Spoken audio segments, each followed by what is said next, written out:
They took Scottish music to audiences across the globe, but this weekend the curtain comes down on 45 years of Runrig. Thousands of fans are flocking to Stirling for the band's Last Dance gigs tonight and tomorrow night. Ian McInnes looks at Runrig's legacy. Their music has spanned generations and changed quite a bit over the years.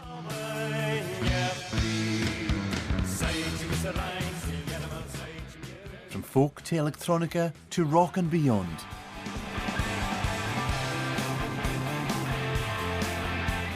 But Runrig's story is in many ways coming to an end. This band's roots lie far from the big cities and the stadium gigs. The year Runrig formed in 1973, they took their music to their native islands, including here in North Uist, and they made quite the impression. The first gig was in August '73 in Lochmaddy Hall, and I remember going to a little shop across the road from the hall, and there was a little advert in the shop sort of pronouncing that Runrig Dance Band were coming to Lochmaddy Hall.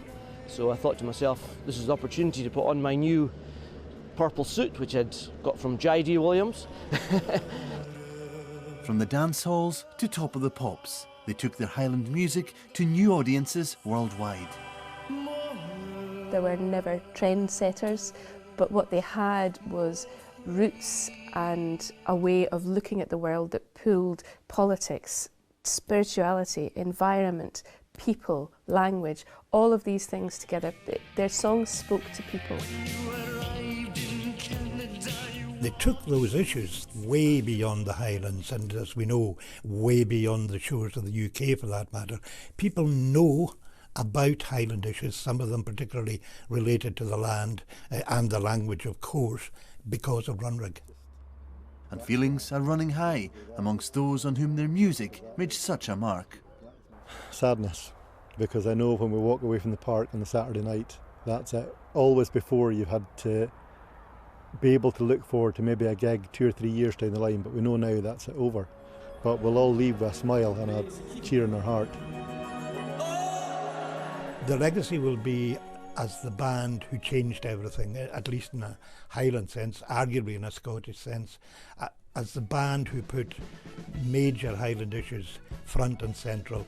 The unlikeliest of rock icons in many, many respects, but the very likeliest and the very best of rock icons in a Highland sense.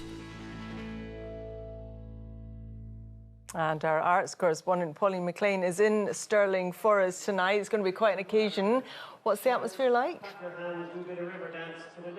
Sally, of course, this band has had 45 years to build up a fan base, and not just in the Highlands and Islands where they have their roots, where they've had to add extra ferries and extra flights to bring all the fans here, but worldwide there's been a huge amount of interest. This concert was the fastest selling concert last year, so much so they had to add an extra date, and fans have come from across the world. They reckon about 1 in 10 of the 47,000 people who'll come to these two concerts have come from outside Scotland, and we spoke to some of them earlier. I've seen them several times, yeah. This is my first time and last, I suppose, as it will be. Yeah, we're all big Runrig fans, so we had to come back for one last time to see them. And how many times have you been to see them? About 15 times over the years. Runrig's just been such a large part of my life, and the one band I've always listened to constantly, and yeah, just had to be here. And of course, this is one of the most iconic locations in Scotland, standing beneath Stirling Castle, and a very apt setting for a band that really has changed the face of music. They've taken Gaelic music, Gaelic culture and language to Top of the Pops, to Times Square, and they've also paved the way for so many other Gaelic artists behind them, like Julie Fowlis, who's on stage at the moment. And so there is an element of sadness about all of this coming to an end, but I think also a celebration of what's been achieved. Pauline, thank you very much. Enjoy yourself.